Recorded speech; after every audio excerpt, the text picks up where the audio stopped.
সঙ্গে সঙ্গে চাচা খেপে গিয়ে বলে ফেললো, তুমি আমার সঙ্গে এমন আচরণ করলে, আমার বাপ দাদার ধর্মে চুনকারি মেরে দিলে, এত বড় তুমি গাদ্দারি করলে, তুমি কি জানো তোমার অবস্থা কি হতে পারে, ফলাফল কি হতে পারে?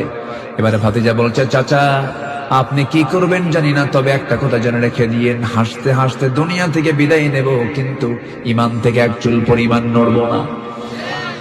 এবার ভাতিজাকে লক্ষ্য করে চাচা বলতেছে, তুই কি জানিস তোর সমস্ত সম্পত্তিগুলো আমি জোর করে সব নিয়ে নেব? মুস্কি হাসি মেরে জবাব দিয়ে বলছেন, চাচা জোর করে নেবেন কেন? আমার ইমানের কাছে কিন্তু দুনিয়ার সম্পদ তুচ্ছ, এটা আমার কাছে কিচ্ছু না, আপনাকে জোর করে নিতে হবে না, আমি আপনাকে এমনি আপোষে দিয়ে দিলাম। সুবহানাল্লাহ, সুবহানাল্লাহ।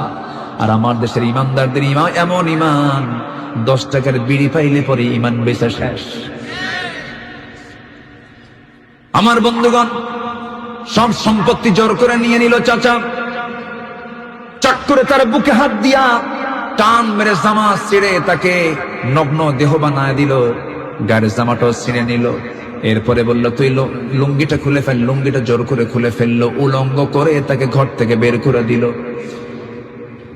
গোটা শরীর তার উলঙ্গ, বস্ত্রহীন দেহ নিয়ে ঘর থেকে তাকে বের করে দিয়েছে। তিনি বের হওয়া মাত্রই চট করে দৌড় মেরে মার দরজার কাছে গিয়ে বলছে, মা দরজাটা খুলো, আমার দিকে তাকাইও না, মা কালেমা পড়েছি। আমার চাচা আমার শরীর থেকে লুঙ্গিটা পর্যন্ত খুলে নিয়েছে, আমাকে একখানা কাপড় দাও, যা দিয়ে আমার সতরটা যেন কোনো মতো ঢাকতে পারি। একটা চাদর দেওয়া হলো, কোনো মতো তার সতরটা ঢাকলেন। কান্না বেজিত কণ্ঠে বলছেন, মা দুনিয়ার কোন দরবার ভালো লাগে না আমার কাছে শ্রেষ্ঠ দরবার মনে হয় আমার নবীর দরবার। ও মা তুমি থাকো, রওনা দিলাম। রাতের আধারে রওনা দিয়েছেন। শীতকাল, সেই সময় আরব দেশে বছরে 1 থেকে 2 মাস পর্যন্ত প্রচন্ড শীত থাকে, হাড় কাঁপানো শীত। সেই শীতের ভিতরে কোনো কাপড় চোপড় তার গায়ে নাই, শুধুমাত্র সতরটা ঢেকে কোনো মতো পায়ে হেঁটে হেঁটে নবীর দরবারে গিয়ে পৌঁছেছেন। দরজার কাছে গিয়ে, হুজরাখানার কাছে গিয়ে দরজায় নক করছেন। আমার নবীজি দরজা খুলে ফেললেন। দরজা খোলা মাত্রই লক্ষ্য করে দেখেন সুন্দর যুবক, কিন্তু গায়ে কোনো কাপড় চোপড় নাই, ঠান্ডা থরথর করে কাঁপতেছে। কিচ্ছু বললেন না, ভিতরে চলে গেলেন। আমার নবীর সবচেয়ে প্রিয় 2টা জুব্বা নিজের হাতে নিয়ে এসে বলছেন, ও যুবক, গায়ে কোনো কাপড় চোপড় নাই, তাড়াতাড়ি গাটা ঢাকো জুব্বা দিয়া। সুবহানাল্লাহ। আমার নবী যেবার বললেন, এমনটা হলো কেন, কি হয়েছে তোমার? সঙ্গে সঙ্গে সব খুলে মেরে যখন বলে ফেলেছেন সাহাবী, নবীজি আমার কেঁদে কেঁদে বলছেন, সাহাবী চিন্তা করো কেন, তোমার চাচা তোমাকে বস্ত্রহীন করে তোমাকে ঘর থেকে বের করে দিয়েছে, বিশ্ব নবী তোমাকে তার গায়ের জুব্বা উপহার দিয়েছে। কি টেনশন তোমার? কোনো টেনশন নাই, আমি তোমার দায়িত্ব নিলাম। সুবহানাল্লাহ। আমার নবীজি বুকের ভিতরে তাকে জড়িয়ে নিলেন। জড়িয়ে নিয়ে তার হৃদয়টা শান্ত করে দিয়ে বলছে, সাহাবী তুমি কি চাও বলো। হুজুর আপনি আমার জন্য দোয়া করেন, আমি যেন শহীদ হয়ে যাই।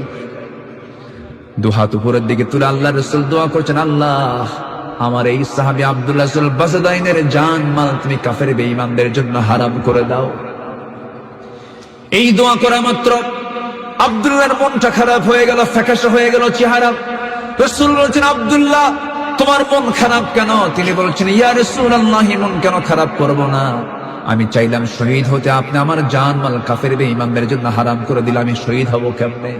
রাসূল বলছেন, ও আমার সাহাবী আব্দুল্লাহ চিন্তা করো কেন, ওয়া ইম্মা তাআলা ফিরাশিহি, তোমার মওত যদি বিছানায় হয়ে থাকে, শাহাদাতের তামান্নার কারণে আল্লাহ রাব্বুল আলামিন তোমাকে শহীদের দরজা দিয়ে দিবে। যাও তুমি আমার আসহাবে সুফফার সদস্য হয়ে যাও। আমার নবীর হুজরার পাশেই আসহাবে সুফফার সদস্য মন্দিরে সেখানে থেকে যেত। রাসূল তাদেরকে মেহমান মনে করে খাওয়াতেন, যা আসতো সাহাবে কেরামকে খাওয়ায় দিতেন। তাদের মাঝে তিনি সদস্য হয়ে গেলেন। তিনি যখন কোরআন তেলাওয়াত করতেন, এই সাহাবী যখন কোরআন পড়তেন, খুব জোরে জোরে চিল্লায় চিল্লায় কোরআন পড়তেন, চিৎকার করে করে কোরআন পড়তেন। নবীর কাছে একদল সাহাবী এসে বলছেন, ইয়া রাসূলুল্লাহ নতুন একজন সাহাবী আমাদের সঙ্গে যোগ হয়েছে, এত জোরে কোরআন পড়ে আমাদের ডিস্টার্ব হয়, আপনি একটু তাকে ডাক দিয়ে একটু পরামর্শ দিয়ে দেন।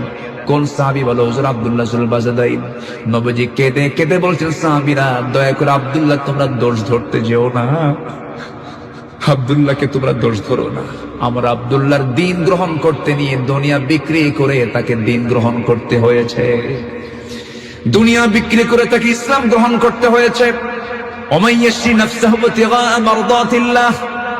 আল্লাহর সন্তুষ্টি হাসিল করতে গিয়ে দুনিয়াটা সব বিক্রি করে দিয়েছে আমার আব্দুল্লাহ। আমার নবী মদিনার মসজিদ থেকে যুদ্ধের পোশাক পরে কোন এক যুদ্ধের ময়দানে রওনা দিলেন, বলেন আব্দুল্লাহ চলো যুদ্ধে যাই। খুব খুশি তিনি, আব্দুল্লাহকে সঙ্গে করে রাসূল যুদ্ধে চলে গেলেন। সাহাবে কেরাম সব যুদ্ধে চলে গেছেন, যুদ্ধ শেষ হয়ে গেছে, নবীজি মদিনার দিকে রওনা করলেন। রাস্তার পথে চলতে চলতে হঠাৎ করে নবীর কানে সংবাদ আসলো, হুজুর আব্দুল্লাহ বাজলেন খুব অসুস্থ। রাসূল বলছেন আমার আব্দুল্লাহর সেবা করো, আমার খুব প্রিয় সাহাবী, আমি খুব খুশি হব, ভালো করে সেবা করো, চিকিৎসা দাও। 3-4 দিন পর্যন্ত উত্তম ভাবে সাহাবীরা তার যত্ন নিলেন, তার চিকিৎসা করলেন, সেবা করলেন, কিন্তু কাজ হলো না। দুনিয়া থেকে বিদায় নিলেন সাহাবী। নবীর কানে এসে সংবাদ দিলেন, হুজুর আব্দুল্লাহ বেঁচে নাই, আব্দুল্লাহ শহীদ, আব্দুল্লাহ দুনিয়া থেকে বিদায় নিয়েছে। রাসূল বলছেন শোনো সাহাবীরা, আব্দুল্লাহর গোসলটা করায়া দাও, কাফনের কাপড়টা পরায়া দাও। আব্দুল্লাহর জানাজার দায়িত্ব আমি কারো কাঁধে দেব না, আমি রাসূল নিজেই তার জানাজার নেতৃত্ব দান করব। লাশ সামনে হাজির করা হলো, মুজাহিদের লাশ সামনে হাজির করা হলো। নবীজি জানাজা পড়ালেন, ফুপিয়ে ফুপিয়ে রাসূল কাঁদতেছেন। জানাজা শেষ হয়ে গেল, সাহাবে কেরামকে ডাক দিয়ে বলছেন, সাহাবীরা, আমার দরদের সাহাবী, আমার আদরের সাহাবী, আমার প্রিয় সাহাবী আব্দুল্লাহ লাশটা কোথায় দাফন করবে, কবরটা কোথায়? হুজুর ওই যদি পাহাড়ের চিপায় ঠিক মাঝখান বরাবর আমরা কবরটা খনন করেছি। রাসূল বললেন, কে আব্দুল্লাহর কবরে নামবে না, আমাকে নিয়ে যাও, আমি আজকে নিজে আব্দুল্লাহর কবরে নামবো, আমি আজকে আব্দুল্লাহর কবরে নিজে নামবো। আমার নবীজি হেঁটে হেঁটে চলে গেলেন, কবরের সামনে গিয়ে দাঁড়ালেন, কবরের মাটিতে নামলেন, নেমে দোয়া পড়লেন। এবার বলছেন, আবু বকর তুমি কোথায়?